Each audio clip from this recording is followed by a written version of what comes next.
Casino Lab at Clark County Community College. We're here with instructor Larry G. Smith. In session 1, we will be doing an orientation to the game of poker, cutting checks, and making change. Instructor Smith.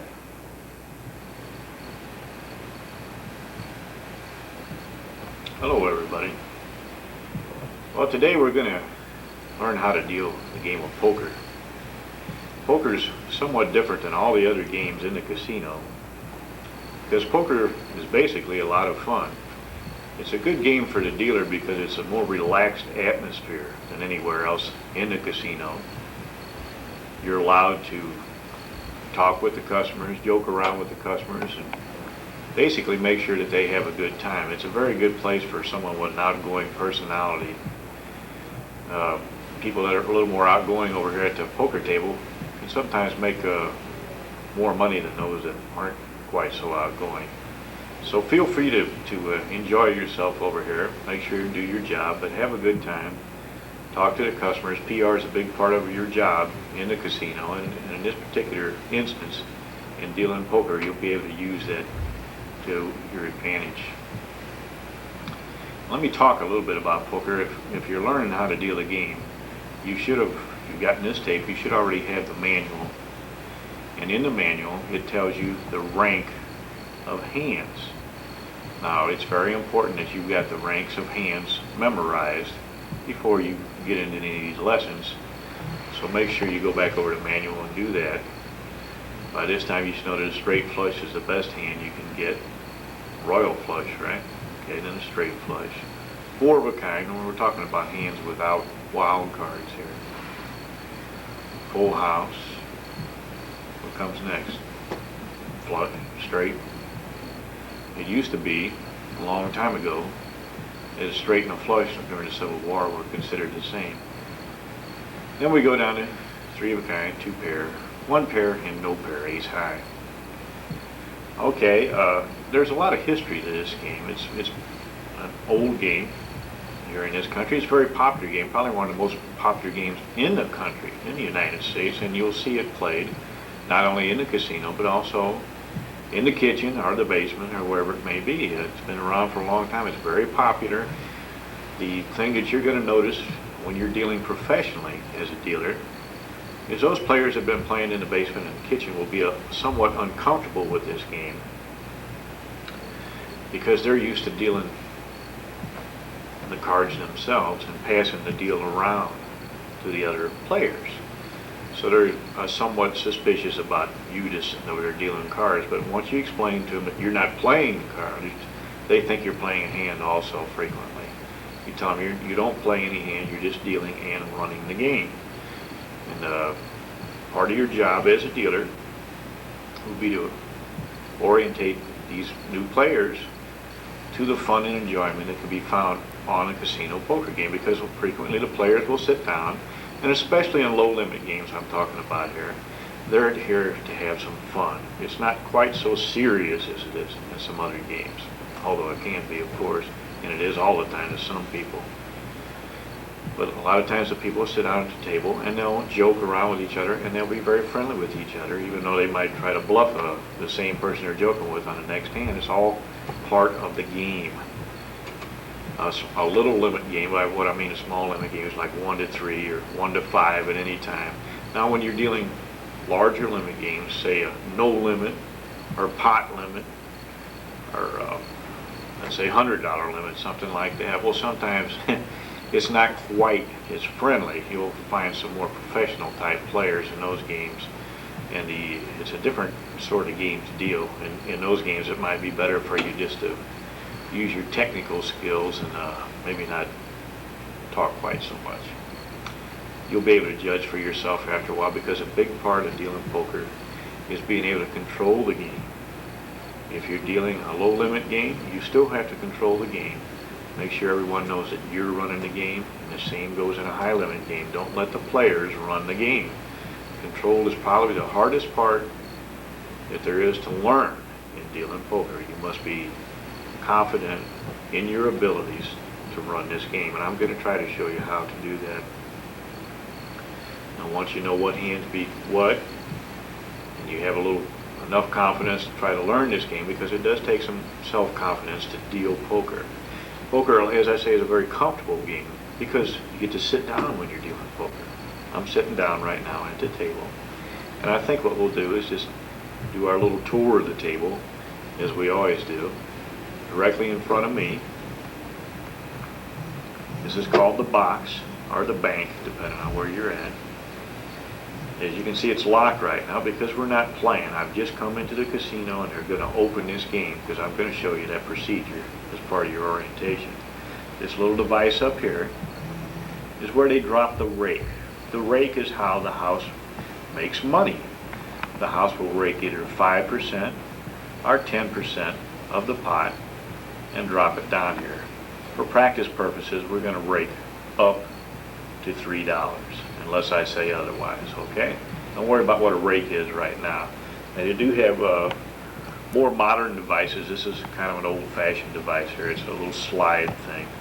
Slides back and forth. I'll show it to you in one of the next sessions, but this is what we're going to use on this table.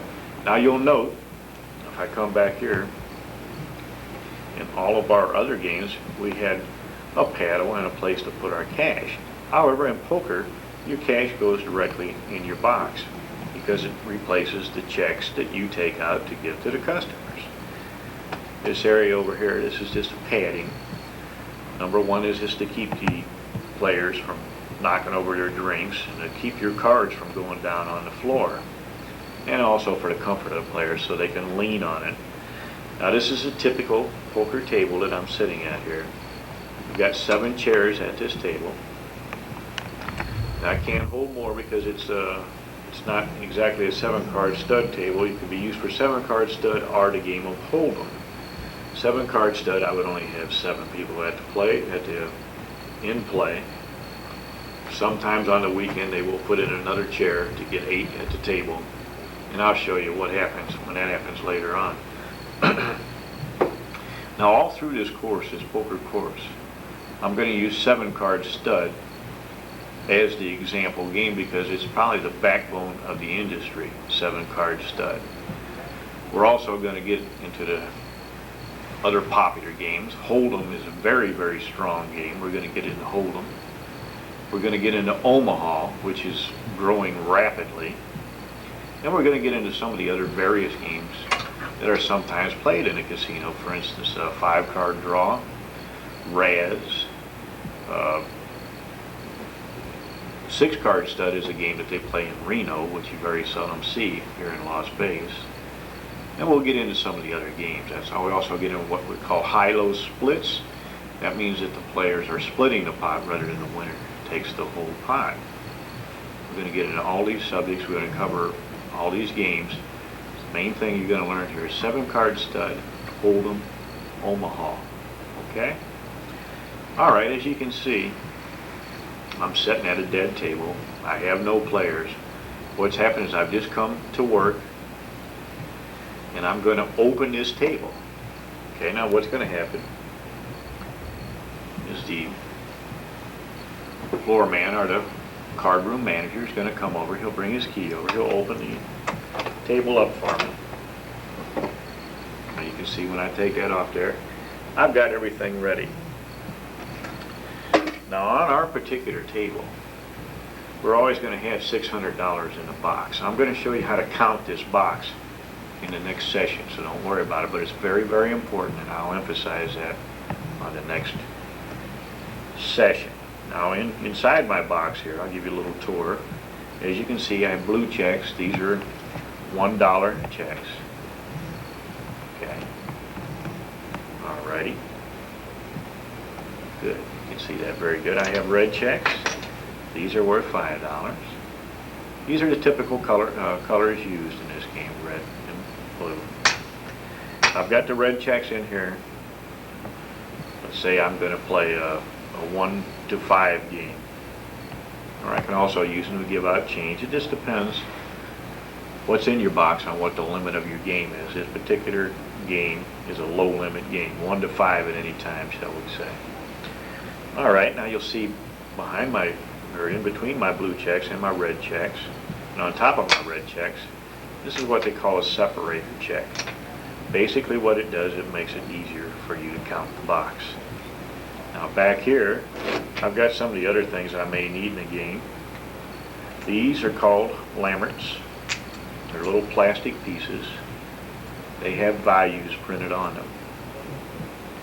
Good, now you can see those values. I use those if I'm getting a fill. A fill simply means that I ran out of checks and my boss is going to bring me back X amount of money in checks. So I leave these over here to let me know how many checks are going to be coming back to me.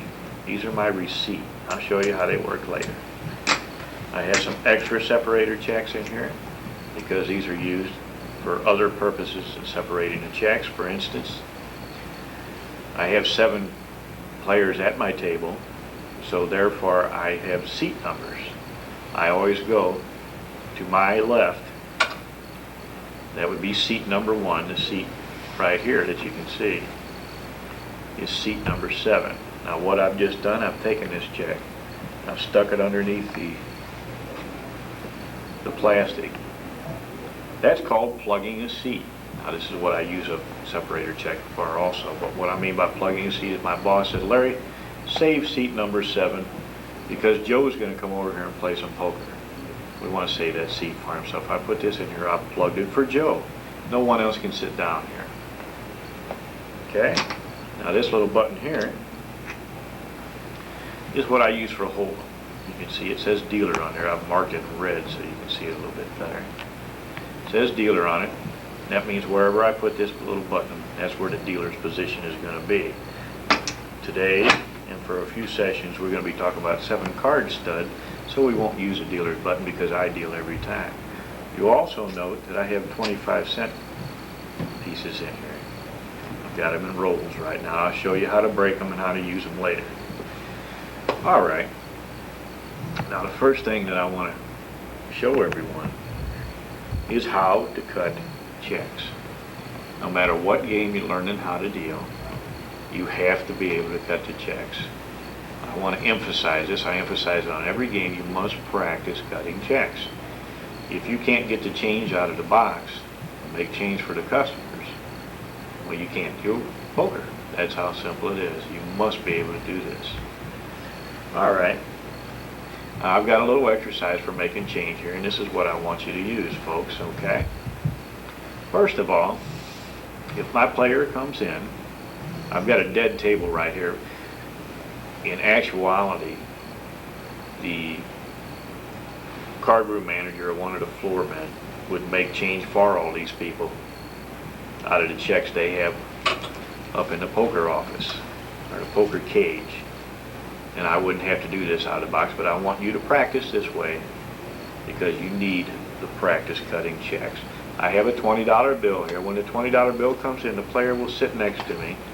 I'm going to start on seat number 1 here. The player will sit next to me. They'll give me a $20 bill. When the 20 comes in, I take it. Change only, $20. Okay, I'm going to change $20. I leave it out here where everyone can see it. I've called it out so the floor man knows what I'm doing. Now I'm going to give the player $20.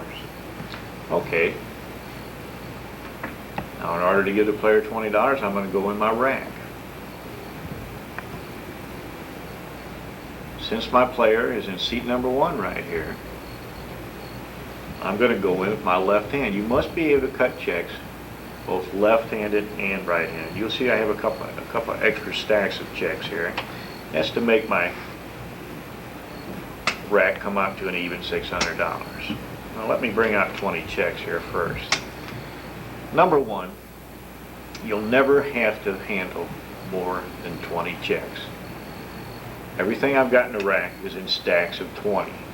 The only time they're not in stacks of 20 is when I start running out of checks. So I may have less than 20 in the stack. You notice I took the separators off so I could get down to my next stack.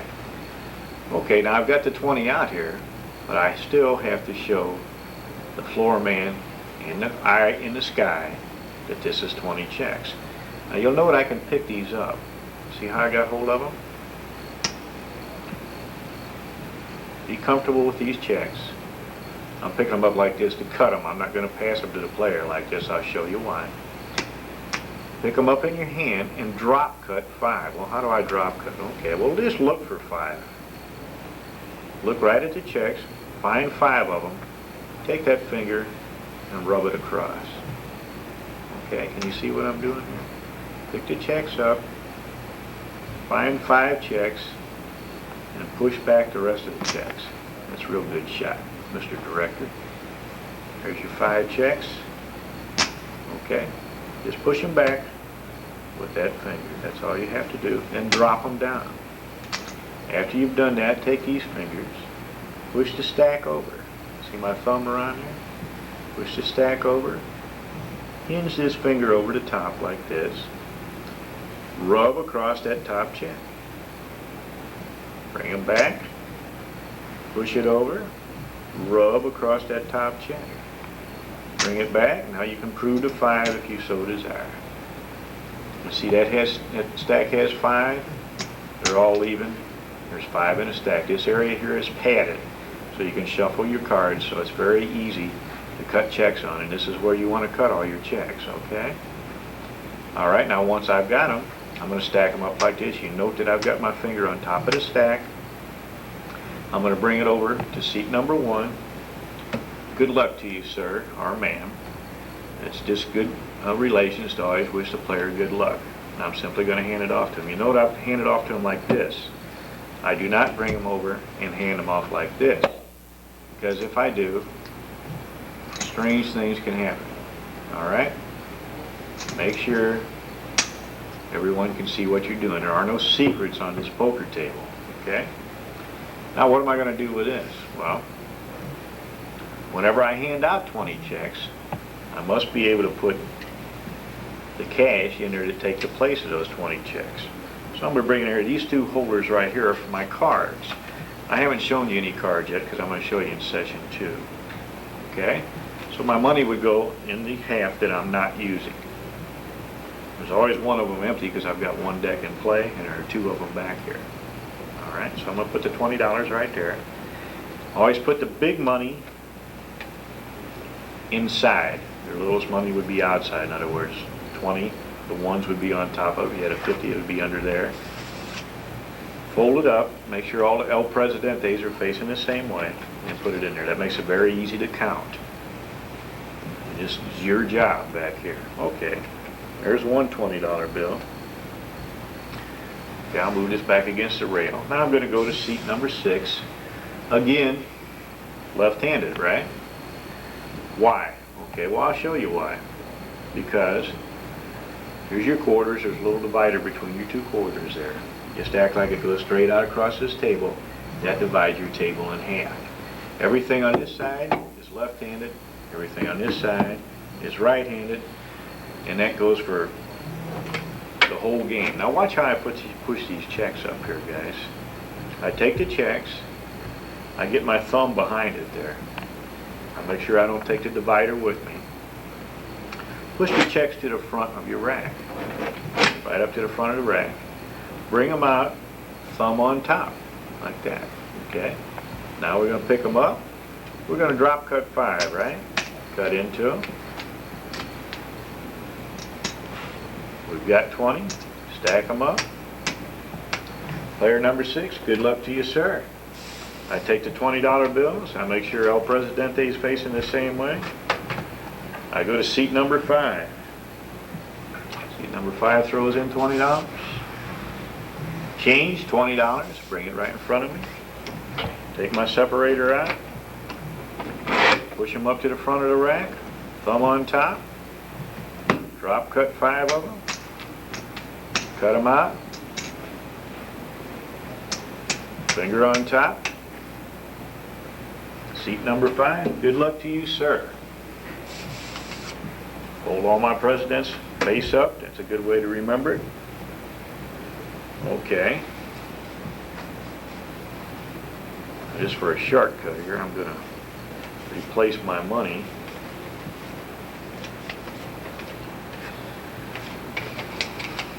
So So I have some more $20 bills. Okay. Now, I go over here to seat number 4. Seat number 4 throws in a $20 note. I pull it in front of the rack. Change $20. Now, this is seat number 4. I've got 7 players. If you're a right-handed dealer, I want you to do 4 of them with your left hand. If you're a left-handed dealer, I want you to give 4 of them change with your right hand. In other words, I want you to exercise a little bit more with your weaker hand. Okay, let's bring our checks up to the front of the rack. Thumb on top. Drop cut 20 checks.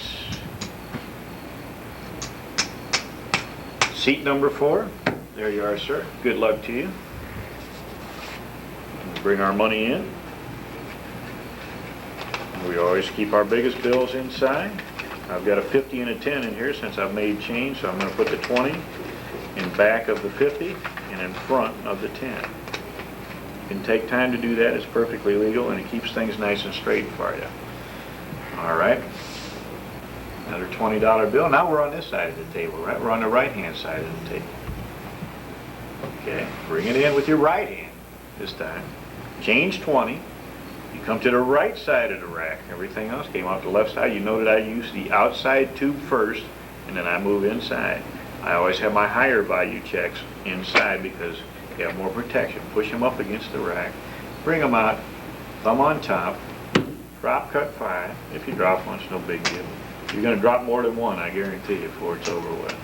If you miss it, put one on top. If you need one, put one on top. Take one off, whatever happens. Stack them up the same way. Seat number 3. Good luck to you. Ma'am, I better get some lady players in here. A lot of ladies like to play this game. It's a very popular game for females. And they can play too, don't underestimate them. Or you're going to lose some money. Alright, let's go to seat number 2. Seat number 2, the $20 bill. Okay, fine. Change 20. I bring it over here.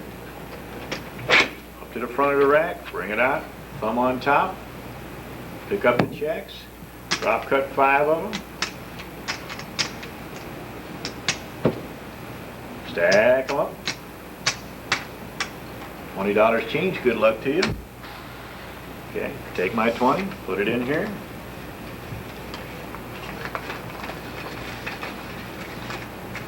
Okay, just to make it a little easier on me, not for you, because I know you can handle this stuff. I'm going to take $100 out of here. I'll leave my 20 in here. And since I take $100 out, I have to put $100 in. It always has to add up, folks. I've got 600 in the box. We're going to get in that a little heavier in the next session. All right. Player right here. This would be seat number 7. $20. Change. Checks out, the front of the rack, thumb on top, drop cut 5, there you go. Good luck. Take your 20, bring it in, just like you've been doing, no difference. Make sure they all face the same way. All right, now that's one part of your exercise. This is making change exercise. You've opened up the table. Everybody's got checks, but you ran out of checks, didn't you? You're low, so you'd have to get a fill, and this is where you would give him the money to the boss, and he would bring you a fill over. You trade the cash for the checks. Remember that. Now, the next part of this exercise, we just gave them change. Now they're ready to go home. Okay? So, I'm going to start over here. Same place I did before. Seat number 1, right? Because it's on my left.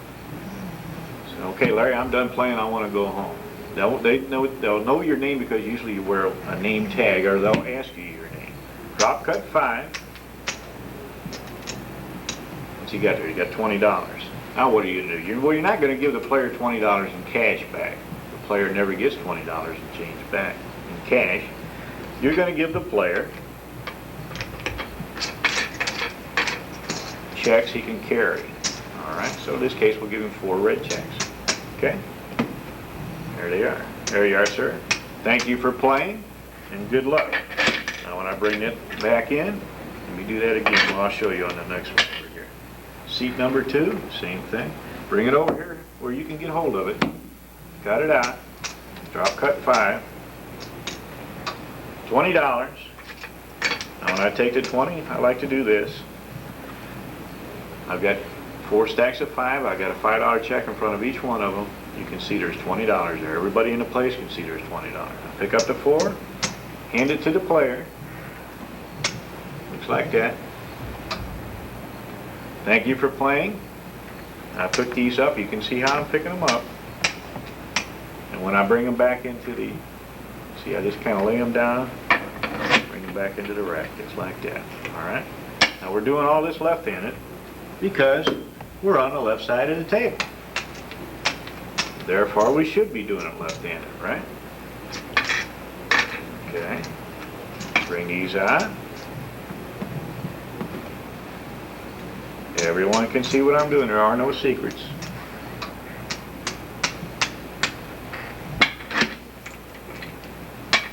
Let's do this one left-handed too. You can be a left-handed poker dealer. That's one nice thing about dealing poker, because you're not going to be able to deal left-handed. If you're dealing 21, they'll probably want you to convert to a right-handed dealer. Okay, that takes care of the left side of the table. So, we'll go to the right side. Same thing, you come over. Get your checks where you can get hold of them. Bring them up here. $20. Okay, now in this case, instead of going over to this side to get my red checks, I'm going to go ahead and finish off this stack. Because if I came over here, then I wouldn't have an even stack. There they are. Bring them out. Everybody can see them. Stack these up. Just knock them over on the layout. Bring them on in. That's all you have to do. Go over here. Seat number 6. You can lean out there a little bit and keep your checks in front of them. Now I'm going to come on this side and use these red checks. Okay. Take 4 of them out of there. I picked them out of there. There we go. Seat number 6. Thank you very much for playing. Come back and see us again. All right, seat number 7. Same thing. You can come out right in front of the player. That's okay. Or you can bring them right in front of you. Whatever is easiest for you to reach. Take the 4 checks. They match up. Thank you very much for playing. Okay. That gives you your first exercise. That's cutting checks and making change. Now you can also do it with $50. If I had $50, I'd cut out 20, and then I'd cut out 30 in red. Don't give them any more than 20 blue, for instance, in a low limit game. And that's what we're going to work on, is low limit games here. I'll get into higher limit games later on in the course. It's going to give you your first exercise. Make sure you practice cutting these checks. If you have anyone playing with you at a later date to help you learn this game, do not hand out checks. Make everyone buy the checks so you can practice making change. You can't practice this sort of stuff enough to be proficient. That's going to take care of session number 1. I want to thank you for your time and your attention.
Hello everybody.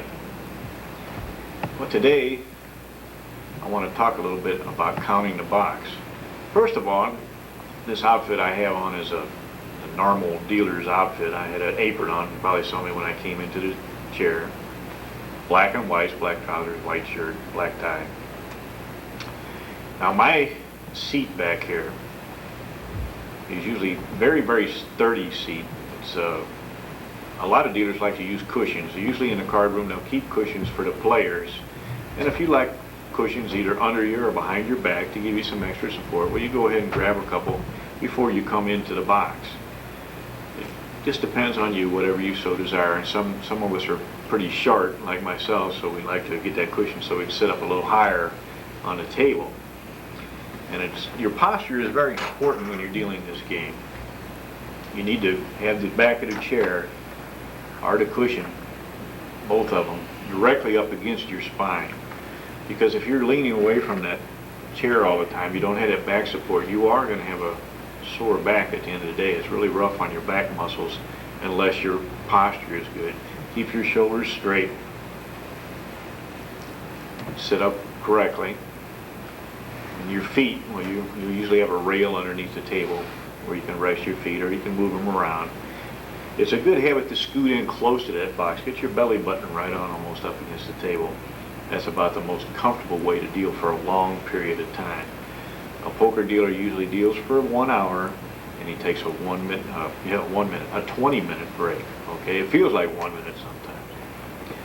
And then you'll come back in. Here's what's going to happen. This is why I want you to count the box. In this game of poker, you are responsible for the rack.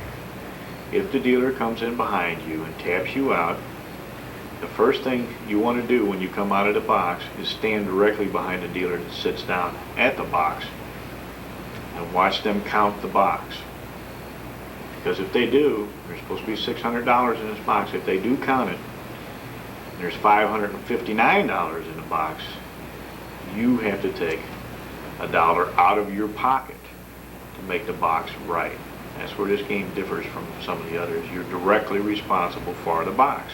Don't forget that. If it comes up $5 light, you have to take $5 out of your pocket and correct the box before you go on break. If you have a dispute, go ahead and pay whatever the shortage may be, if it's not exorbitant, obviously, and then count the box again when you come back in. If you want to, or have the floor man come over while you count it or whatever, but you can't slow the game down, folks. So you're going to have to come up with that shortage and hope that you can find it when you sit back down the next time. In other words, if the dealer said you had $5.59, you put $1 in, you come back in, you count the box, now it's $6.01. Now it's $1 over, right? So obviously that dealer didn't count it correctly, and there was actually $600 there. You take your dollar back, and it's yours. Another thing about dealing poker is you get to keep all your own tokes, your own tips. You just put them in your pocket right here. You don't have to split them with any other dealers. They are yours. That's where the difference is when it comes to poker. Okay, as I say, counting the box is very important because you are responsible. I mean you. So let's take a look at this box here. Okay, I've got it set up just as if the game has just opened. We don't have any players on the game yet, okay? Now I know, as you saw in the first session, I took the lid off of it. There's a piece of paper inside here. And it's going to say, well, there's 400 in red. It's going to tell me how much there is in blue, how many quarters, okay? Everything's going to total to $600. So the very first thing, when I sit down here, I make sure it's what is in the box is what it says on the sheet. Well, we know all the stacks are in 20, correct? No more, no less. If you have a doubt, pull the stack out, cut it down like you were making change, and make sure. I see 1, 2, 3, 4 stacks of red. There are 20 red checks in a stack. They're worth $5 a piece. That means there are $100 in each stack. Therefore, we have $400 right here. I look over here. These are $1 checks. There are 20 of them in a stack. means each stack is worth $20, where there's 1, 2, 3, 4, and these two together make one complete stack. That means 5 stacks, that would be $100. 400 plus 100 is 500. I come over here, 520, 540, 560, 580. Well, where's the other $20? There it is. Right. You got 2 rows of quarters right up here in front. The quarters also count as part of your bank. That would make a total of $600. As you can see, the quarters are still in rolls right here because I haven't opened the game. Later on, when we start raking, I'm going to break a roll of these quarters open so you can see how I do it and see how it's supposed to be done. But right now, I'm going to leave them like that because they're easy to count. If once they're broken open, usually there's a little mark made on here that shows like $5 and a quarter. It'll be made on the metal. You'll be able to see it.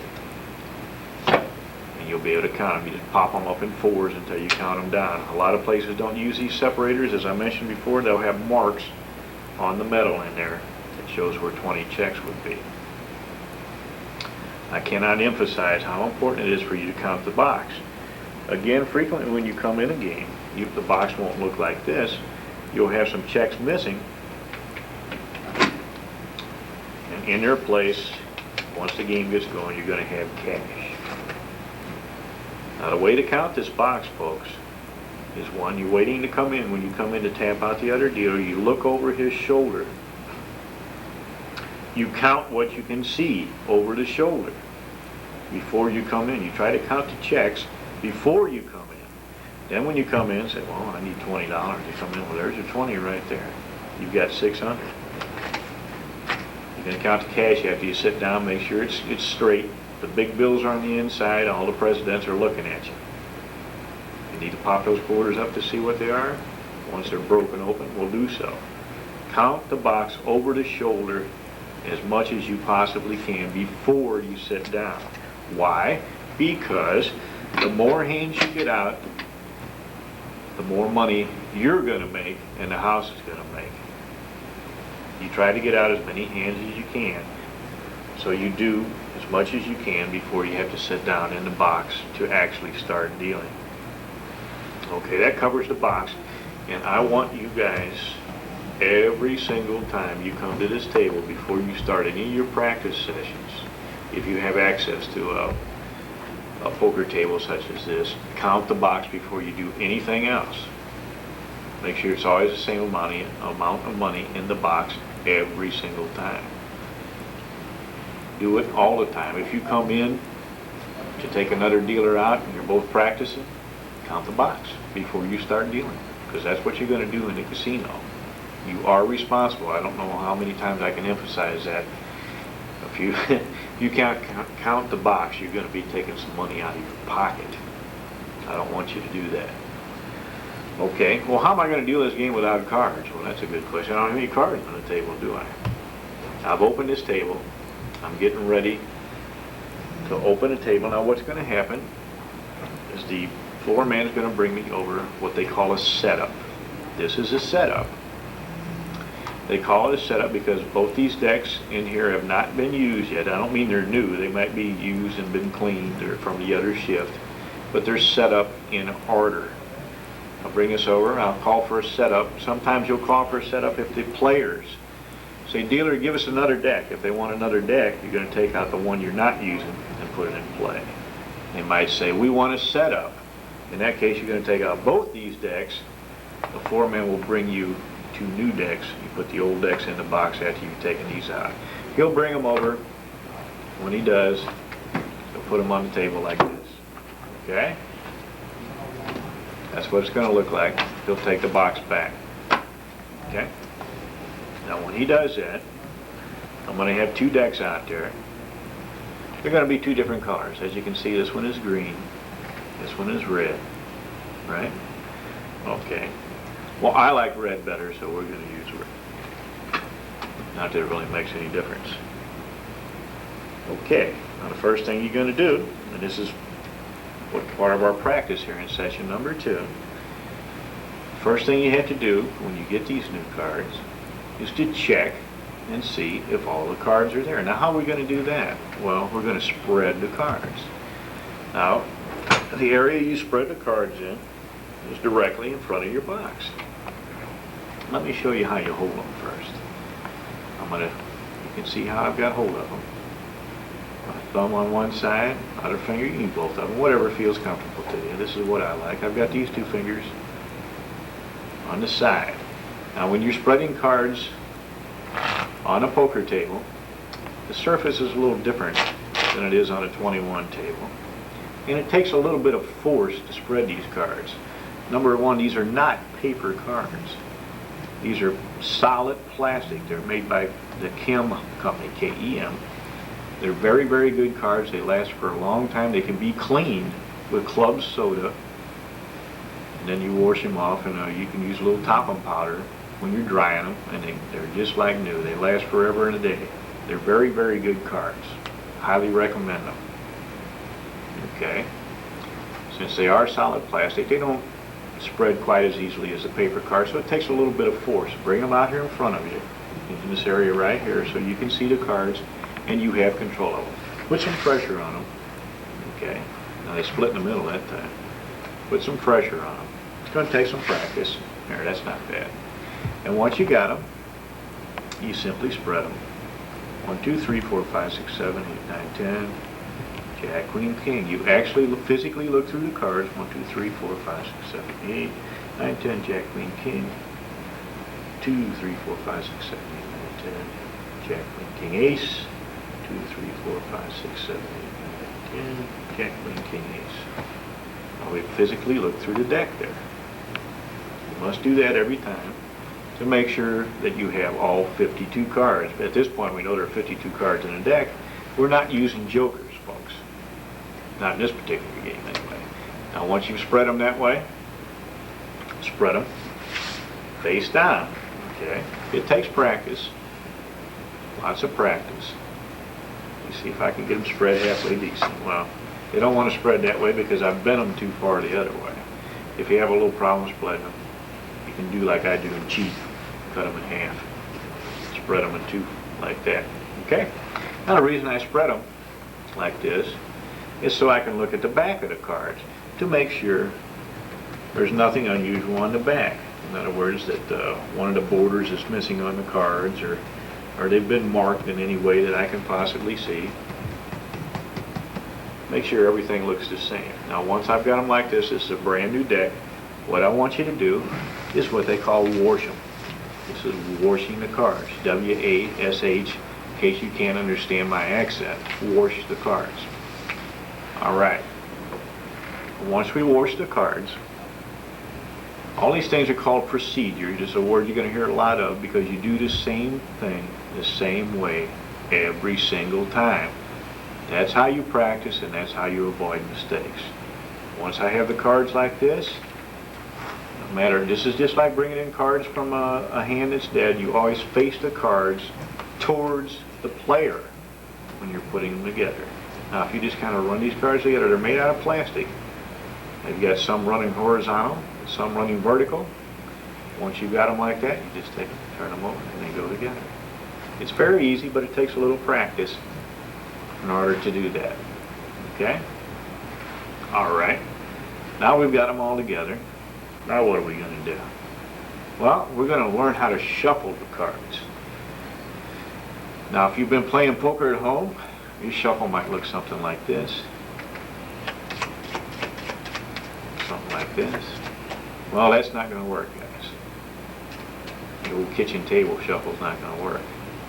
If you've been shuffling like this, forget it. It's not going to work. I'm going to show you a casino shuffle. The only way you can practice this casino shuffle is on a padded surface. If you try to do it like on your kitchen table without some sort of padding, you're not going to be able to do it because the cards won't go together on the bottom, okay? So make sure you have some padding because that makes the cards have some give. And it's very easy to shuffle them this way. If you're having trouble shuffling, it's probably because you don't have enough padding underneath the cards. Okay. Another very important part of dealing is this card right here.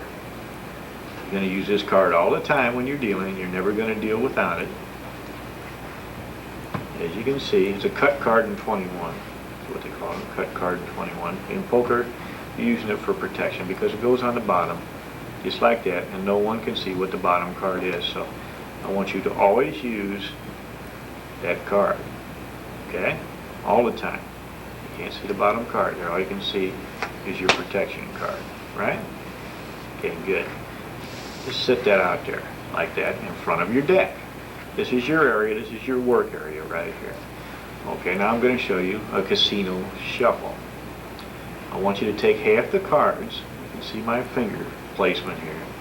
Half the cards. Pull them from the bottom out. Okay? Not from the top over.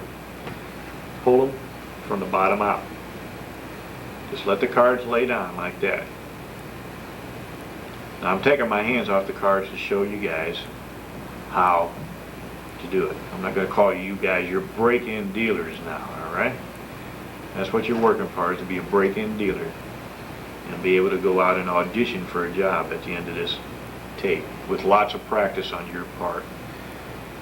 A good dealer does not let go of their cards. You always have your hands on these cards and protect them. Okay, so don't ever let go of them.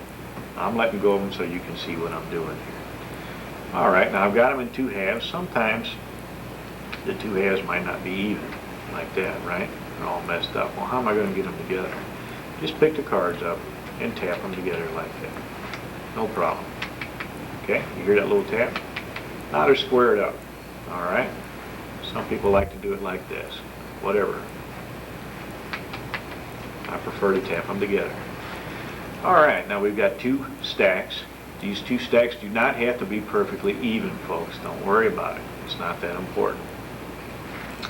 Put this thumb on the corner, okay? With this finger up here. And the most important thing to remember is relax your hands. They must be relaxed. If you're stiff, you're not going to be able to deal this game. Don't lean your elbows on the table. It's a bad habit. Break-ins love to do it. Don't do it. Keep your elbows above that table and off the layout at all times. Simply pick up that back corner, and when you do, turn your wrist in towards each other.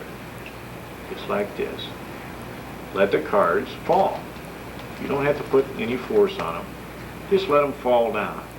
Now when they do fall, they're going to look something like that. Take your pinkies. Where my thumb's at. You take your pinkies and push the cards together. Just like that. Okay? Let's do it again. Pull that bottom out.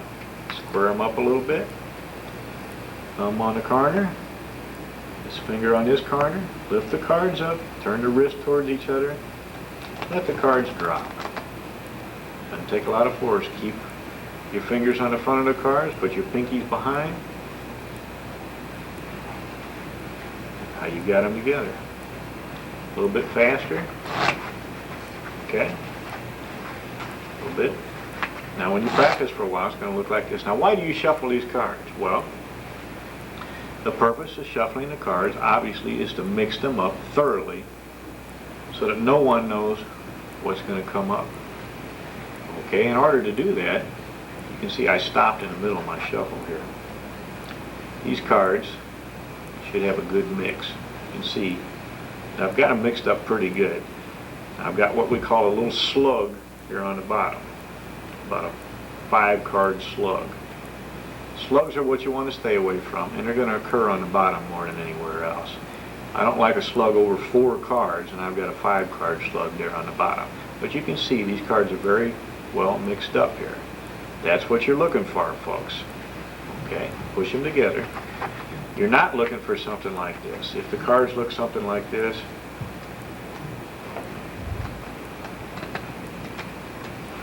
well, keep practicing. Okay? It takes work. It looks easy when I do it, but I've done it a couple of times. You haven't. Okay? Okay, that's a little bit better. We've got a nice thorough mix there. I'm going to show you a couple more times here. Now there is a procedure for shuffling. The whole procedure is called a shuffle, okay? All right. Take the cards, one shuffle, push them together, two shuffles. Now we're going to strip the cards. Well, what's a strip mean? This is a strip, folks. The same thing you've been doing. Take the bottom half out. I've got it in my left hand. You can do it with your right hand, whichever way is comfortable for you. I pull the bottom out with my left hand. I let the top fall. You can see my pinky is still there behind those cards. Now I bring this half of the deck over here. You can see I'm bringing it into this hand. I've got it held on with this hand, with my left hand. I'm bringing it into my right hand. My thumb is back here. Okay, bring it right in here. Just take some cards off the top. Drop them down. 3 or 4 times is plenty. Okay, let's do it again so you can see what it looks like. Strip them. Bring them over. Okay, that's called a strip. Just take half the deck.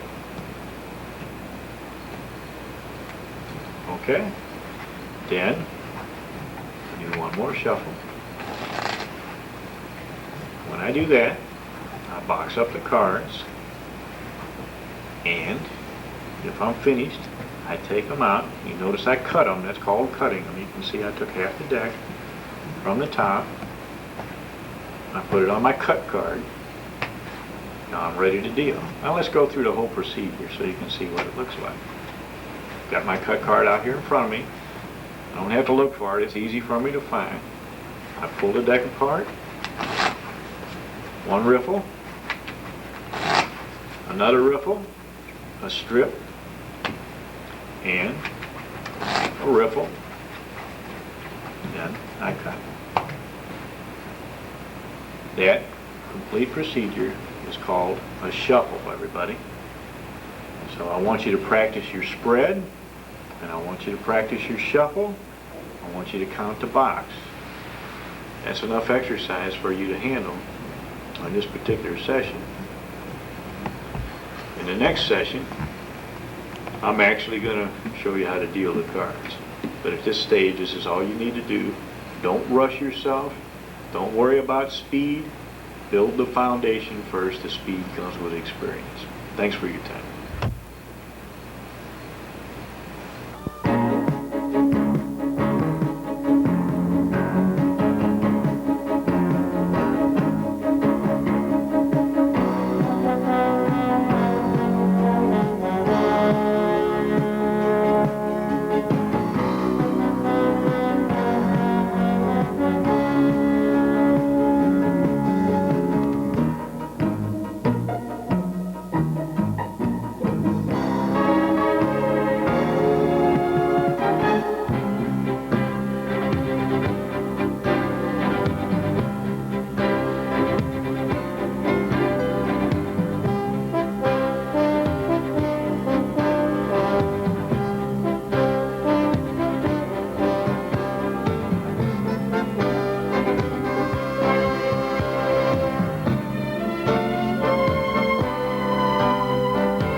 Instructor Smith.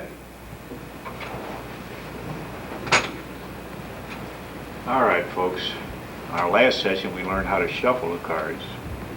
2 riffles, a strip, and a riffle. Remember, you don't end on a strip. You end on a riffle. You also have to remember that the player does not cut the cards. You do. That's why you put them up on that red cut card, and you cut them yourself. You don't offer the cards to the player to cut. It's your job as the dealer to cut the cards, okay? Okay. Now, what's the first thing I'm going to do when I come to this box? Right, I'm going to count the box. Exactly. Now, I want you to remember that every single time you come in. Count the box before you do anything else, and make sure there's $600 in it, or whatever you've got yours set up to be.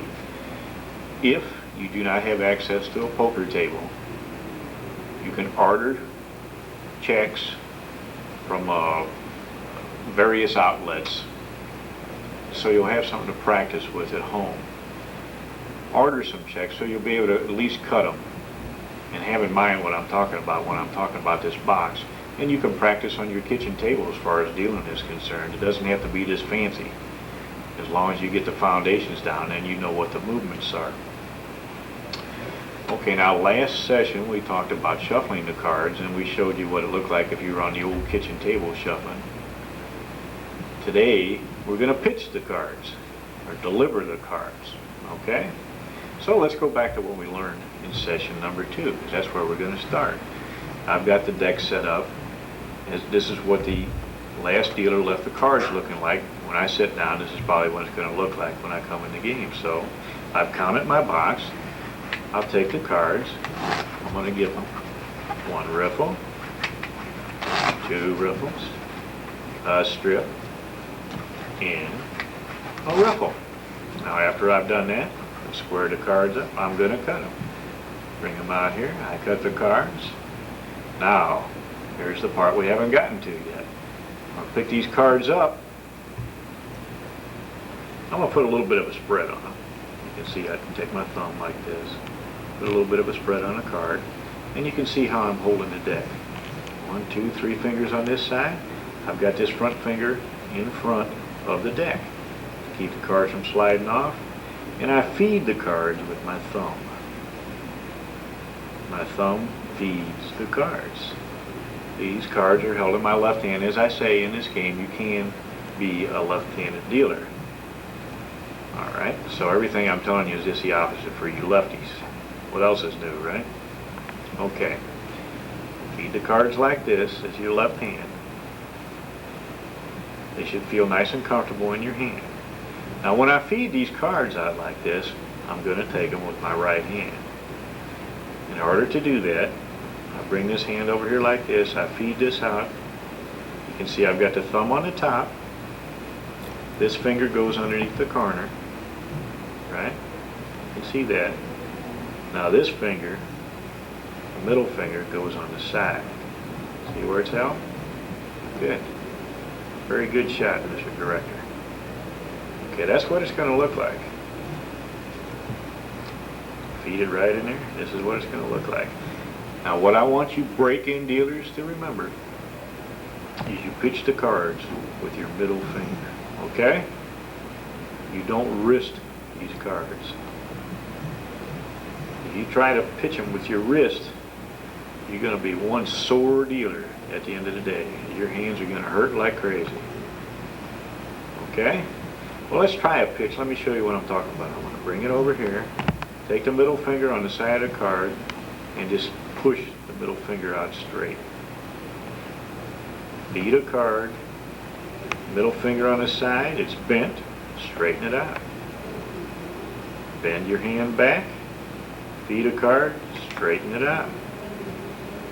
Bend it back, feed, straighten it out. You can see that I'm bringing this hand into the cards, okay? Now what did I do there? I hit my thumb and it bounced up. Don't worry about it. You're going to do a whole bunch of crazy things when you're trying to learn how to deal these cards. Just go ahead and deal them. Don't try to stop and correct your mistakes. Feed it, bent, straight. Bend, straight. Bend, straight. Just like this. Go all the way through the deck. Now once you start going down through the deck, what's going to happen is the deck will back up in your hand, what they call back up. It's not comfortable anymore. Stop for a second, push it back up there again where it's straight. Now you'll note that I keep these cards face down. You can see this hand is angled down towards the table. That's so that these cards are not revealed as I'm dealing them. If I hold the deck up like this, what do you see? You can see the cards as they come off, correct? The cards are up too high in the air. In the game of poker, you keep your hands down, you deal the cards into the layout, and let them slide across the table. Bend the finger, straighten the finger. Bend, straight. Bend, straight. Bend, straight. You can see how I'm feeding the cards here. Now for those of you that played a lot of canasta or pinochle or crazy eights or whatever it is that you like to play around your house, you're not going to find this too difficult. For those of you that haven't had much practice in handling cards, this could be one of the more difficult things you're going to mess with.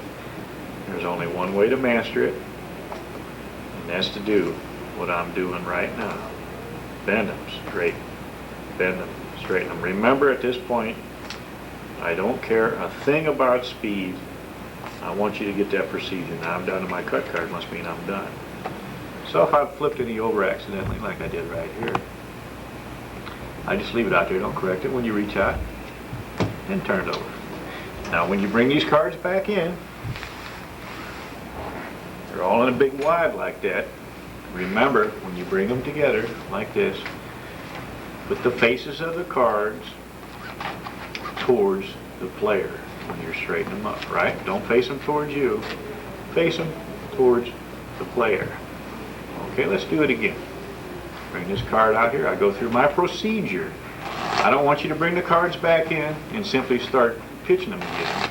You bring them back in. You do your procedural shuffle, which is 2 riffles, a strip, and a riffle. Cut the cards. Bring them into dealing position, right? Okay, and then practice. Now, the more you practice, the easier this is going to become, okay? All right. Believe it or not, in a very short time, maybe even now, you'll be able to deal as faster than I'm doing. If you drop one, don't worry about it. You're going to drop a lot of them. Okay? Now, I showed it to you slow, and that's all I want you to worry about right now. It's slow. Don't try to speed up the process. Don't try to look like a superstar in session number 3. You are a break-in dealer. Your foundation must be strong so the building doesn't fall down, okay? Take your time, make sure the procedure looks good, and make sure you're pitching the cards properly. Okay, now you've seen me do those. That's what it's going to look like. Cut the cards. And I want you to just keep on pitching these cards face down until you get comfortable with them, okay? Keep practicing on a face down cards. Now I'm going to show you the next exercise, but I don't want you to use this exercise until you're comfortable with a face down exercise. You'll note we did everything exactly the same. 2 riffles, a strip, a riffle. We cut the cards, we're holding them just like we did before. Only one thing different now. Now we're going to put these cards out face up instead of face down. Okay. I'm going to deliver them exactly the same way. You can see I'm holding them exactly the same way in this hand. I still have exactly the same grip as I had before. I feed them. Now this is how I was grabbing them, right? Look like this, right? Well, when I grab them this time, I'm simply going to turn it over.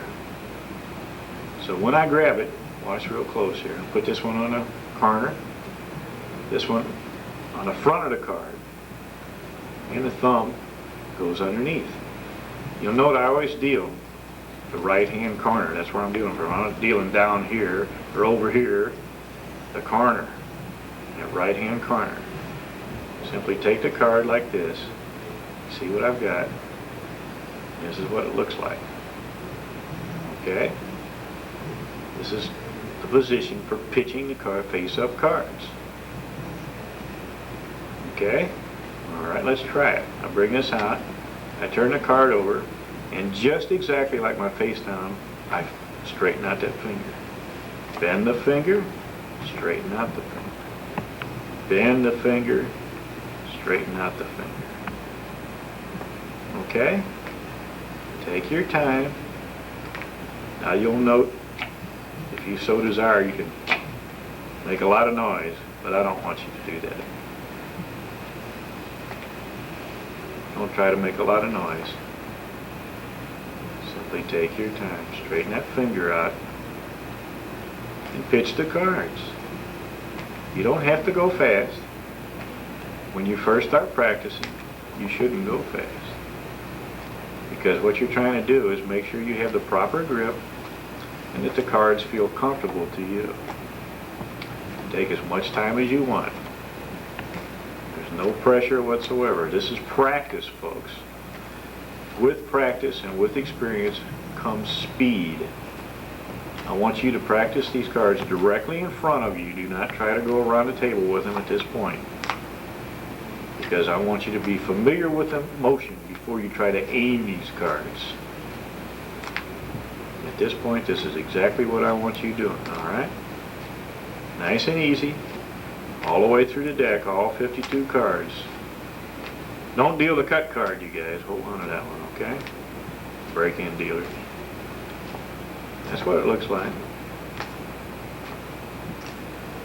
And the finger, you see I'm not wristing these things out there like that. I break my wrist out. I'm finger dealing the cards. My hands really aren't moving that much, as you can see. Okay, now when you go out there and get your cards, just like when they were face down, you bring them all together. Make sure the faces of the cards go towards the players when you're putting them together. Because the players think if you're facing the cards towards yourself, you're setting the cards up. Right? Okay. And you certainly don't want anybody to think that. Let's go through it again. When I bring the cards back in, I go through my entire procedure. I don't just pick up the cards and start pitching them again. I shuffle them before I pitch them. Cut the cards, bring them over, get yourself a little bit of a spread there, and then just deal them. Now, the up cards, if you drop one, don't worry about it. You're going to drop a bunch of them. The up cards can be dealt a little bit higher. I like to deal them directly down into the table, as you can see here, and let them slide across. A lot of dealers like to deal them up in the air like helicopters. You can see those flying around like helicopters there. It doesn't make any difference, but you can deal the cards a little faster if you just deal them down and let them slide across the table, okay? Now with some practice, don't worry about these. If you got garbage, no problem. Don't stop to correct your mistakes. Just try to get a rhythm. A rhythm is what you're looking for, where it feels very nice and smooth and very comfortable for you to toss those cards across the layout. Now this is a very, very basic exercise. It's part of your foundation. Notice I face the cards back towards the players again. It's a very short session here, folks. Now you're going to come out of the box, right? So you put the cards like this. The next dealer is going to tap you on the shoulder. And when you come out, clap your hands like this. Come away from the table. Turn out. Don't leave to go on a break. You stand behind the dealer that's coming in, and you make sure when he's counting the box, if he has a shortage or anything, you're right there to see what's going on. That's going to take care of session number 3. Thanks for your time. Practice a lot on this one, folks. See you again next session.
Instructor Smith.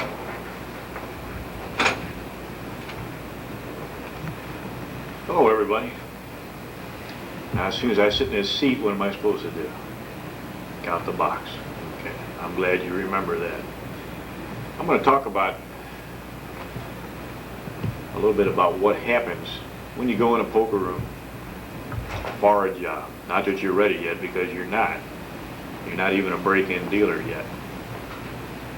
But there are other jobs in the poker room other than dealer that sometimes you will need to do, or you'll be asked to do, before you're a dealer or even after you become a dealer. The first job I'd like to talk about is what they call a brush man. A brush man can obviously be a brush woman. To put it basically, if any of you have ever been in a casino and went by the poker room, more than likely there's been someone that's asked you, well, would you like to play some poker with us today, sir? That's a brush man. A brush man's basic job is simply to stand out in the front of the poker room and bring in customers for the poker tables. So the brush man's job is, of course, to be a very good PR man and somewhat of a salesman. So you need to be outgoing to be a brush man because you're trying to get people to come in to the game, into the card room, and play cards. Poker is a very unusual game in one respect, in that you have to have X amount of people in order to play poker. In other words, if I'm dealing 21, for instance, I can have one player, I can still deal a game. If I'm dealing a crap game, I can have one player, I can still deal the game. If I'm dealing baccarat, if I'm dealing roulette, it goes the same for every one of those games. However, if I'm dealing poker and I have one person come over here and sit down, well, we can't play. He's not going to play with me, the dealer. We have to have some more players. So it's the brush man's job to bring in players as often as possible, because you lose players as the day goes on. They'll get tired of playing poker. They'll lose their money. Whatever reason, they have an appointment, a plane to catch, whatever. You always need fresh players. You can't have enough players. And you as a dealer should remember this, because the more players you have at your table, the better chance you have of making tokes. Because a strong game is a full game. If you're dealing to a table with only 3 or 4 players, it could break up at any time. If one person leaves, the other people might say, well, I don't want to play anymore. If the poker room is full, however many tables you may have in your room, well, then a brush man would want to get the person's name that wants to play poker, and when an opening come up, get on the microphone, say sir or ma'am, and say their name. Your seat is now open. It's a 7-card stud game. Brush man would also get on the speaker in the casino and advertise the games. Today in our casino we feature 7-card stud, 1 to 3, 1 to 5 at any time. We have Hold'em. We have Omaha, Split, High-Low, and these are the games we feature today. Come on over and join us in the poker room. When the player does come over, the brush man will take the player to the game, personally take them up to the game, sit them down, make sure they have an ashtray, ask them if they want a drink. In other words, you make the player feel very comfortable. The brush man will bring the player into the game that needs players the most. In other words, if I'm sitting here at my table and I've got 6 players, and Joe at the next table is dealing and he's got 5 players, well, then the brush man's going to put that player on Joe's table. Instead of giving me 7 and the other guy's only got 5, he's going to make him 6 and me 6. So now we got 2 good games rather than making one game 7 and one game 5. That game's a little weak. If somebody leaves, they've only got 4 players left. Try to balance things out. That's your job as a brush man, and you try to keep as many players playing as long as you can. Make them happy. That's brush man's job. A brush man is somewhat of a dying breed anymore. The casinos don't seem to want to pay that salary. The salary actually is somewhat minimal. The brush man gets a percentage of the dealer's tokes, as well he should, because he helps you get players to your table. Remember, you can't make any money on a dead game. So don't feel badly about giving a little bit of your tokes to that brush man, because he definitely earns them. Okay, now the next thing I want to talk about is shilling. Now, in the casino business, we use a lot of terms that you haven't heard before. I'm going to speak in the casino business. You're going to have to learn what I'm talking about. We speak in slang. We have our own language.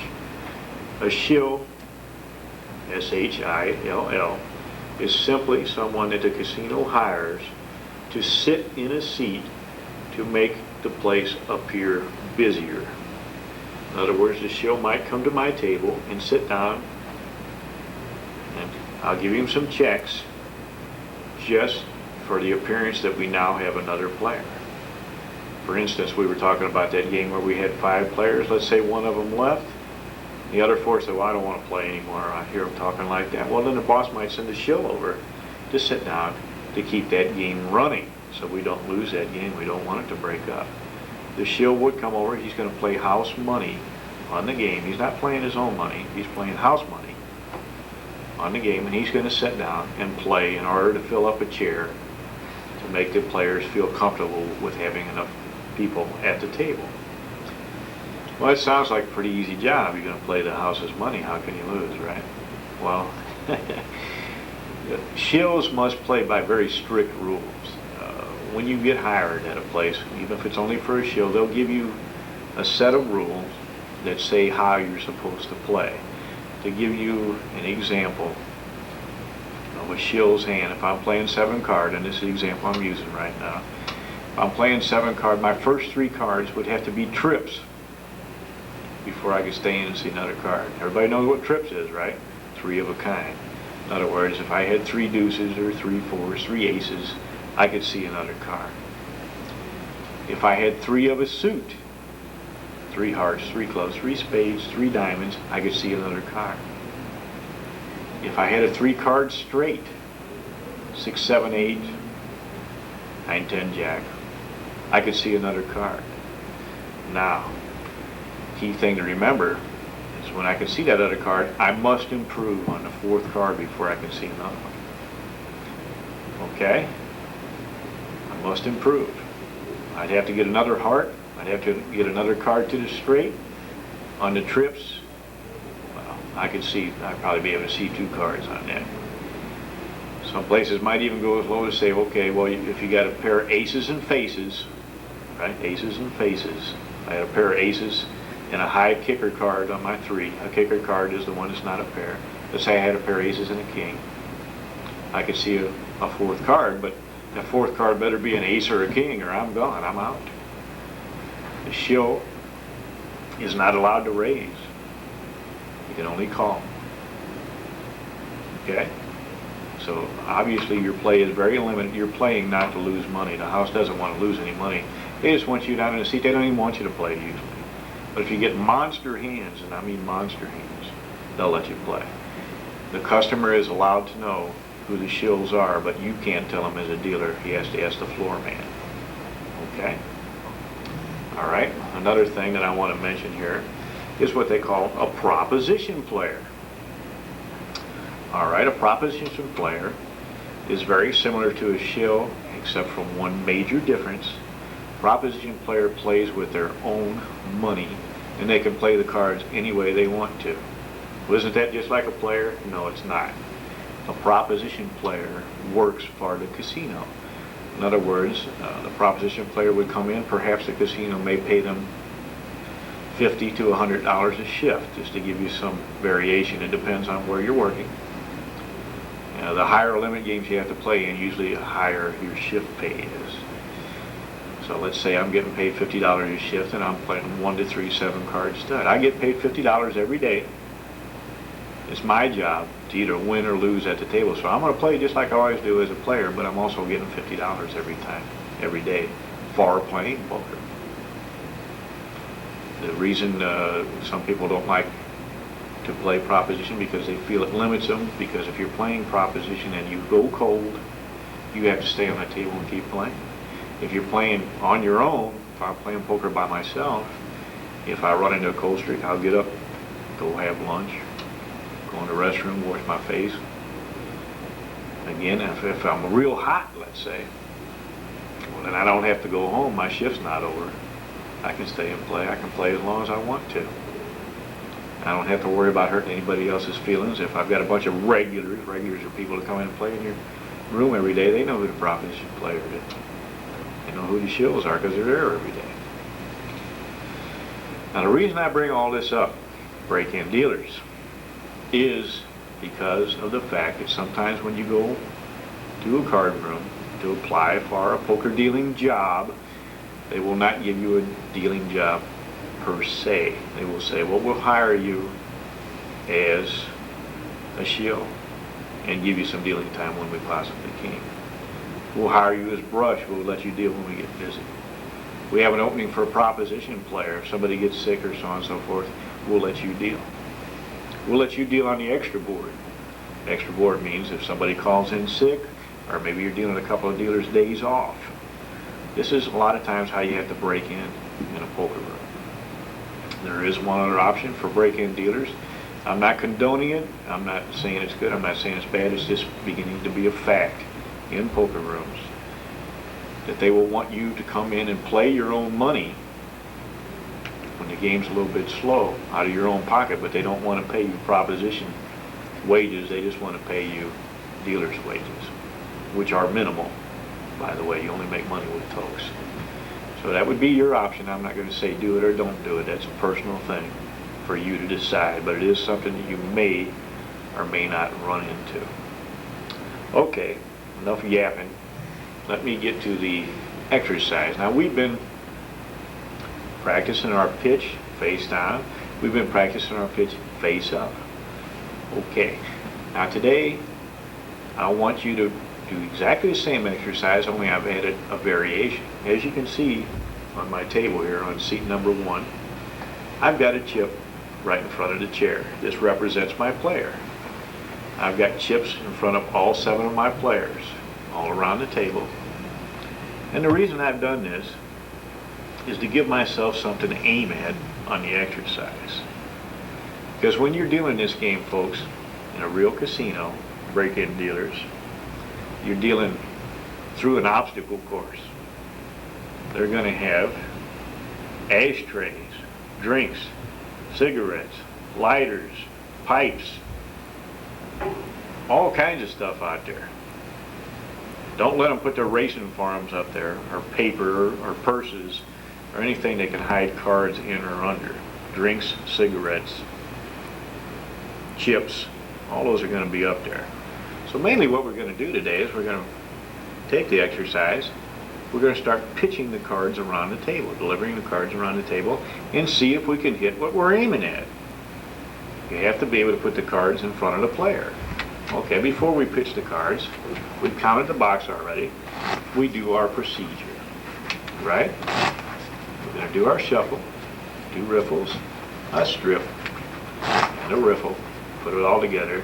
It's a shuffle. Now I'll cut my cards. I'm going to get ready to deal.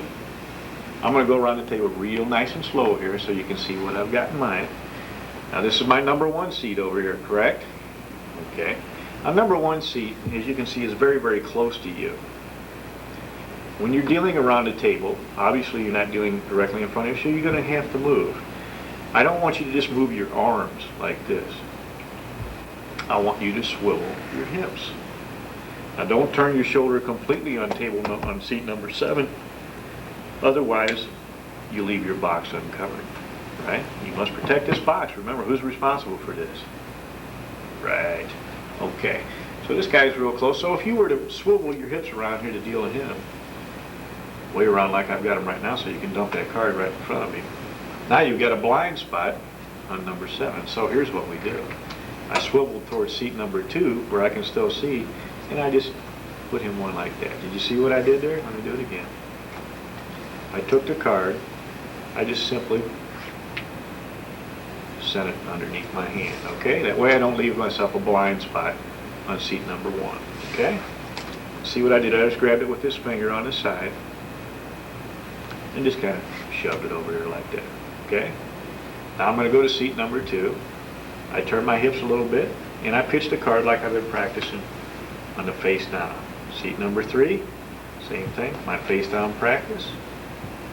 Now I'm directly where I've been practicing all the time. That one should be easy, right? Okay, now I'm going to come over here on this side. Okay, now you see I keep the cards low.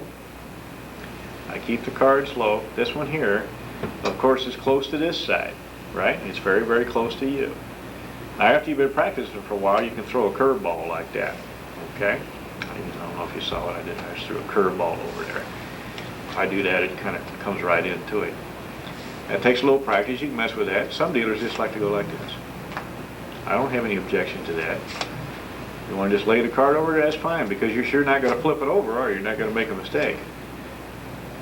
It's going to come in face down because you just laid it right there. Or you can throw it over here, whatever way you want to do it. Just kind of like that, or lay it over. Let's deliver him a card. Now I've delivered cards to all 7 of them. I want you to take all 52 cards, go around the table, and try to hit what you're aiming at. Now remember to keep all these cards face down, okay? You note what I'm doing on this seat number 1 there. I just kind of, just like that.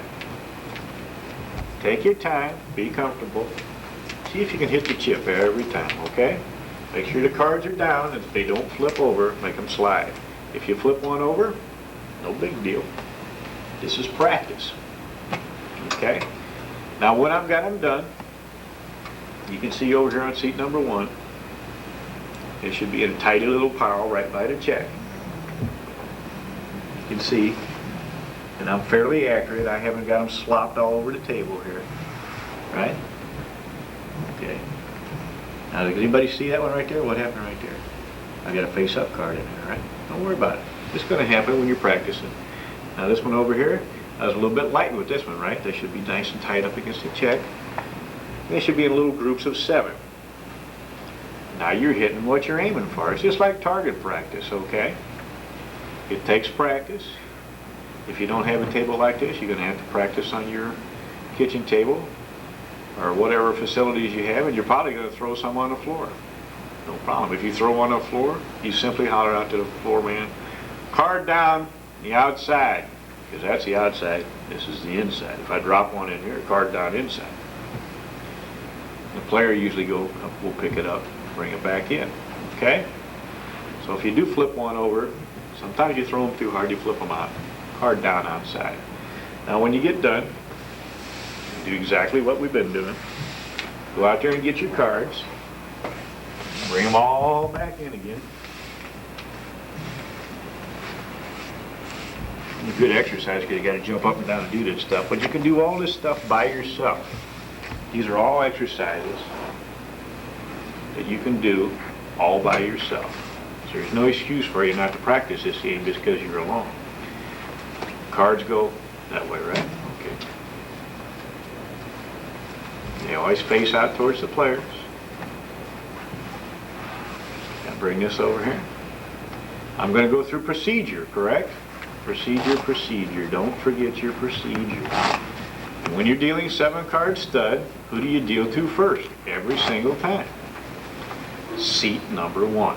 Every time. 7-card stud. Okay? In other words, you're going in a clockwise direction. Right?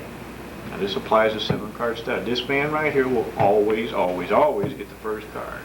Okay, take your time. Just go around the table. Just watch my hands. Don't worry about what I'm aiming at. Just watch my hands here. And watch how I'm moving my body back and forth. You don't have to move real big. Just be comfortable.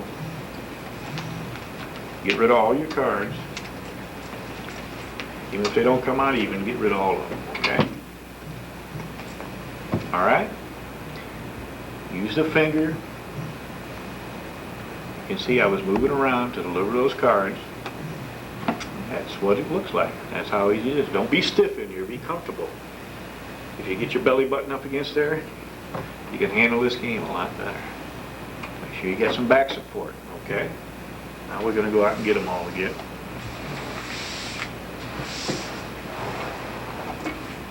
This is a fairly good sized table here because you can play hold'em on this table. Some of them are a lot bigger than this table. You can play usually 7 people on a 7-card stud game. Why? Anybody know why? How many cards are in the deck? 52. 7 times 7 is what? 49. That's if everybody stays all the way through. And then we have our burn cards. It's very seldom that everybody stays all the way through. However, when you're playing Hold'em, you have 13 or more playing in one game. Well, it's a little bit different. We're going to get into that later. Okay, I brought all my cards back. Procedure.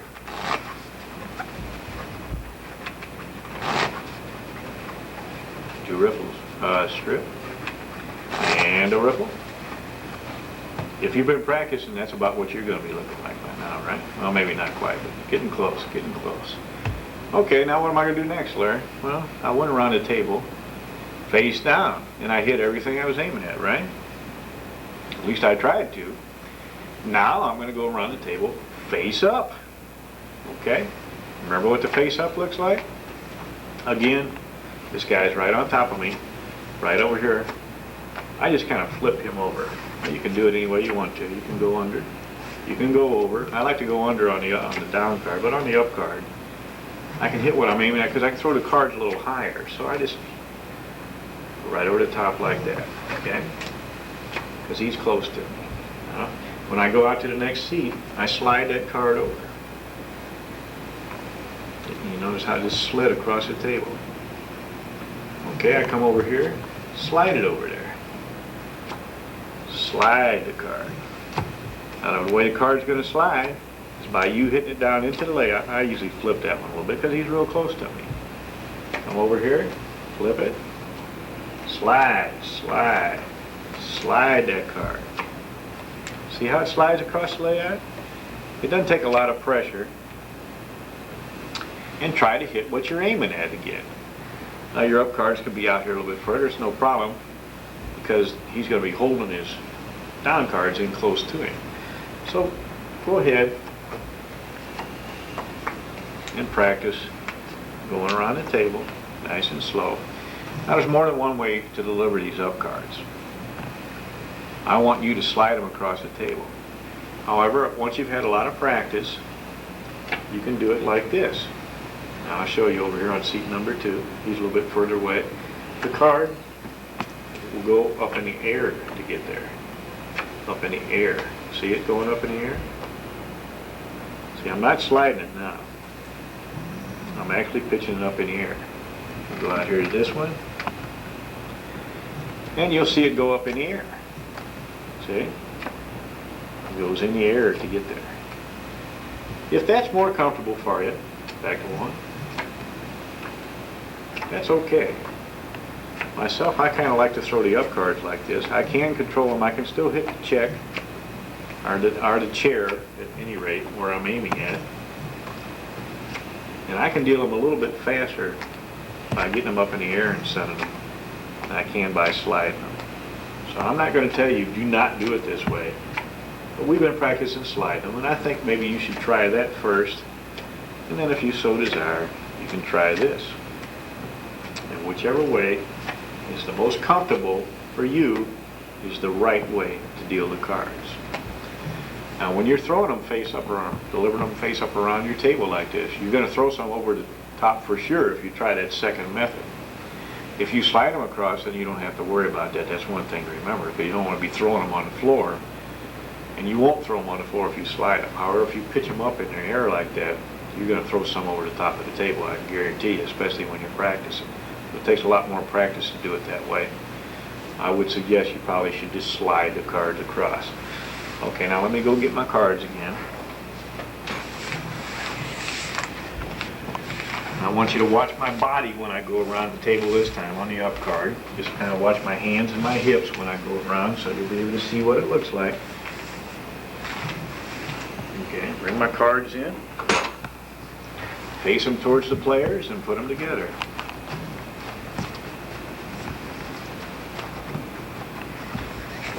My procedure, don't just bring the cards in and start throwing them. Do your complete procedure every single time. That way, when you're dealing in the casino, you won't just bring in the cards and start dealing them. You make sure and remember to shuffle them first, because that's the way you do it every time. I just watch my hands and my body movement. You can see, if you drop one, don't worry about it. You're going to drop a whole lot more than one. Take your time. Get the cards around the table. And if they get uncomfortable, you simply stop for a second, push that deck up a little bit so that you can feel the cards. Be nice and comfortable with it. Okay? And if you flip one upside down, it comes face down. It's no big deal. You're going to do a lot worse than that when you're practicing, okay? Don't let this thing intimidate you. Just practice. That's all you have to do. You leave it short, stop, psst, throw it over. No biggie. You throw one upside down, no biggie. Turn it back over when you bring the cards. The main thing you're looking for when you're practicing on these exercises, get yourself a little rhythm. You know, 1 and a 2 and a 3, Lawrence Welk or whatever you like, or Grateful Dead or whatever kind of rhythm you want. But try to get some kind of a rhythm where it feels comfortable and they're coming off real nice and stylish and it feels good. If it feels comfortable, you're probably doing it correctly. Let me bring all my cards back in again here.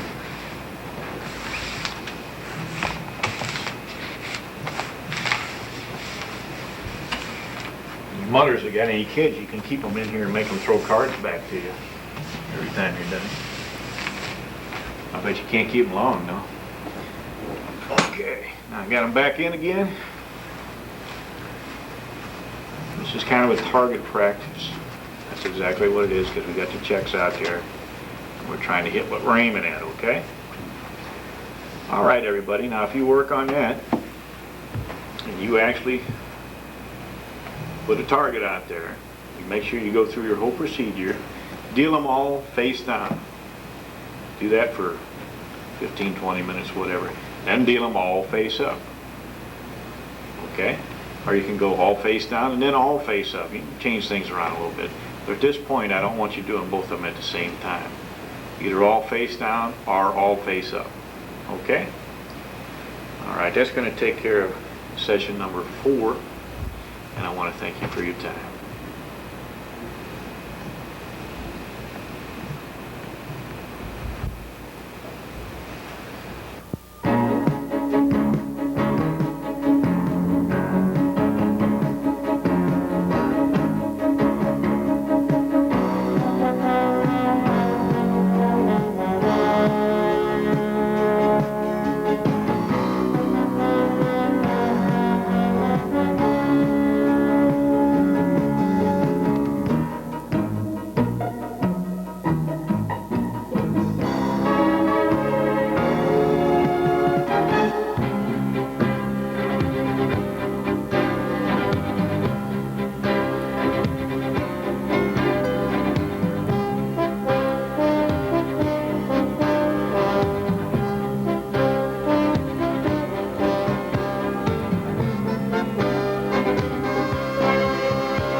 Instructor Smith. Hello, everybody. Well, today you're going to actually deal a game of 7-card stud. There won't be any money on the table and you won't be taking a rake, but you're going to be dealing 7-card stud today. That's what I'm going to show you. The muck is simply the stack of discards. I'll show you how that affects the game. And I'm going to show you how to call hands and what to look for. We're going to get into all those subjects today. Believe it or not, the exercises that you've been doing have gotten you ready at this stage. You're actually prepared to start dealing 7-card stud. I'm going to throw in a couple of other things that you haven't seen yet. And then we're going to put them all together and you're really going to be dealing the game. Poker is a very unusual game in another respect, in that the cards call themselves. Okay, now what do I mean by that? They can't talk, right? No, they can't. What I mean by that is if a player turns over his hand and says, I've got 2 pair, aces and 8s, dead man's hand, right? Wild Bill. Okay, now if you look over at his hand, and he's got 3 aces and 2 eights. He doesn't have 2 pair aces and eights. He didn't see the other ace. He's got a full house. Even though he called out, I've got 2 pair aces over eights. You call out as a dealer, this is your job. No, sir, you have a full house, aces full of eights. All right, now what happens? This guy's going to say, well, he called 2 pair. Now you're saying he's got a full house. I could beat 2 pair. Well, that's too bad, because the rules are the cards call themselves. Remember that. It's your job to call these hands. Another thing that can happen, if a player calls his hand improperly and the other player throws his hand in face down and it hits the muck, it means it's going to be a dead hand. There's nothing you can do about it. He threw his hand in, even though the player didn't call his hand properly. This player might have said, well, I got a straight. Lays his cards down, his case goes, I can't beat a straight. He throws his cards in. They hit the muck, his hand's dead. The guy doesn't even have a straight. He's got 4, 5, 9, 7, 8 or something. It happens all the time. However, if this guy calls, I've got a straight, this guy doesn't throw his hand in, this player, but throws his cards over face up. I'm going to show you this physically in a minute. Well, then you must read all the face up cards no matter what. So you'd look over at the straight and you'd say, sir, you don't have a straight. You have a 9 high or a queen high or whatever. You look over here, this man has a pair of deuces. Well, he'd win. Because this guy didn't have a straight, didn't have anything, even though he called it straight. His cards were still face up. They hadn't hit the muck. He had what they call a live hand. He would win. I'm going to talk about it as I'm doing right now. And now I'm going to show you what it looks like, okay? All right. Sometimes it's a little easier to understand when you see it than it is when you talk about it. What's the first thing I did when I sit down? Count the box. Count the box. All right. I got $600 in my box. My next move is procedure.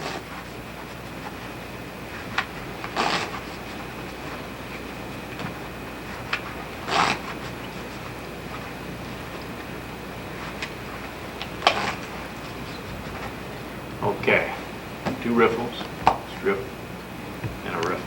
Okay. All right. Now we've been practicing throwing the cards down. We've been practicing throwing the cards up. Now we're going to put 2 of them together. Okay. Now this is procedure for 7-card stud. I want you to watch very closely. I'm going to go very slowly so you can see what's going on. Down card.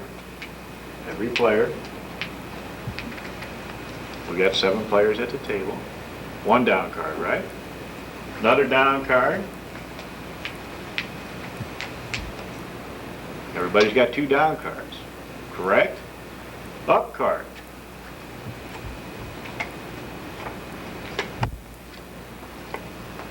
Now everybody's got an up card. Now I'm going to stop. Okay? The reason I stop here, because this is all the cards that the players initially get in the game of 7-card stud. 2 face down cards, 1 face up card. Now the next thing I'm going to do as a dealer, now we know in poker that suits have no value. One suit does not outrank another suit. However, this is the one occasion in a poker game where the suits do make a difference. I'm going to look around the table. As you can see, I have a deuce of clubs over here.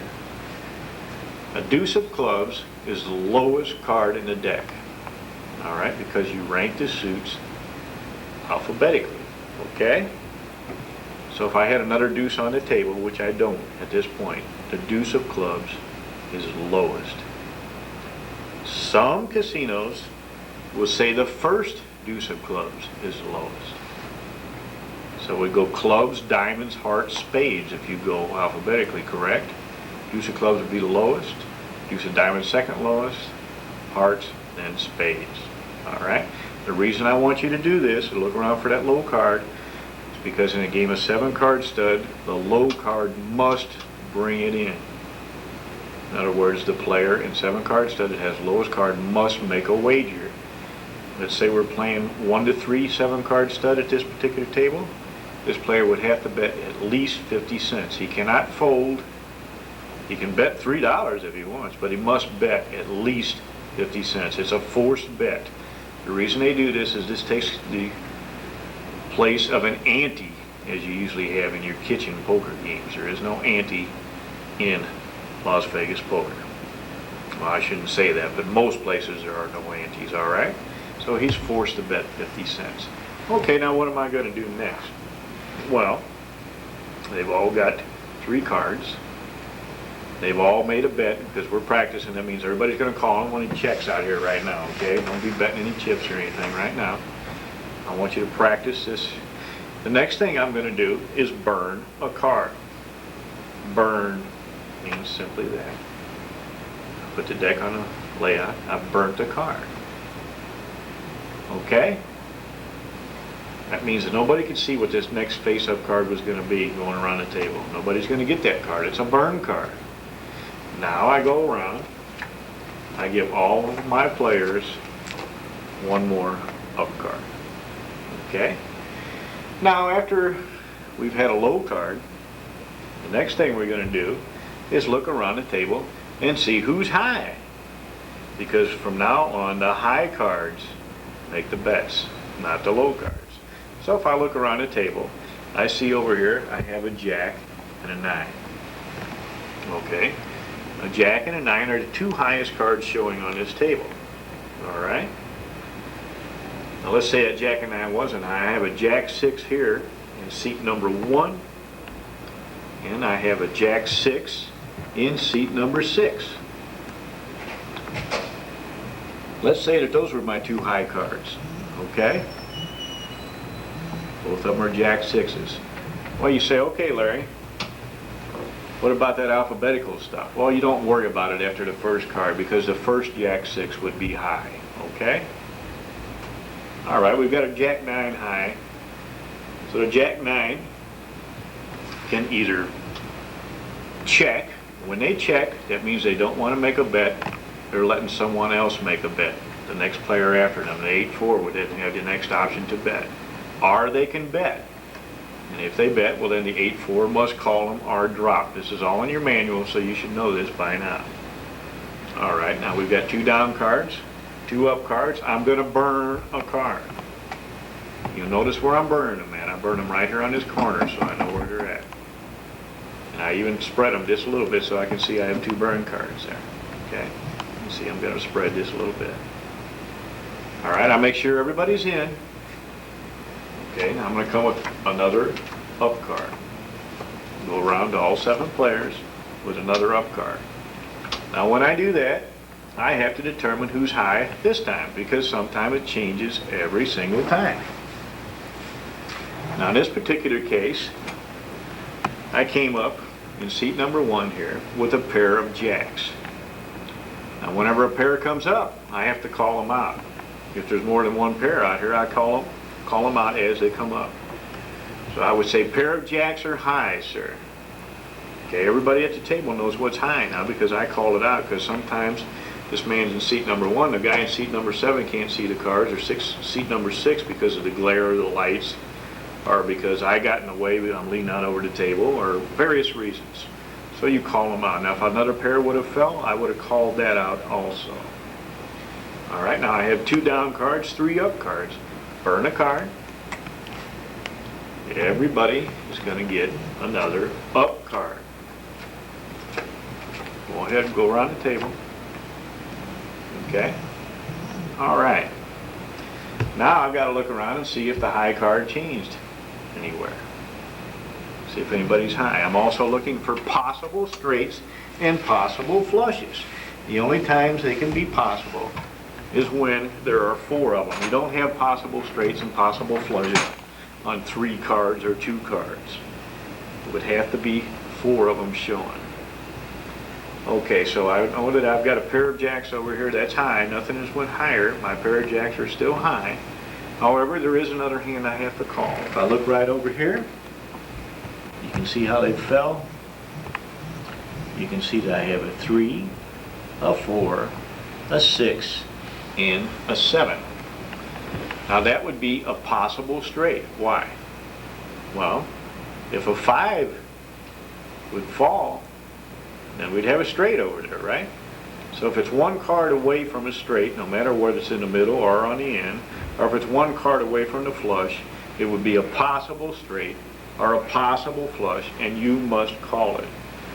In this case over here, the hand next to it on seat number 6, as you can see, I have 3 hearts and a diamond. That is not a possible flush, even though the man has 3 hearts, because there is a diamond on the up card.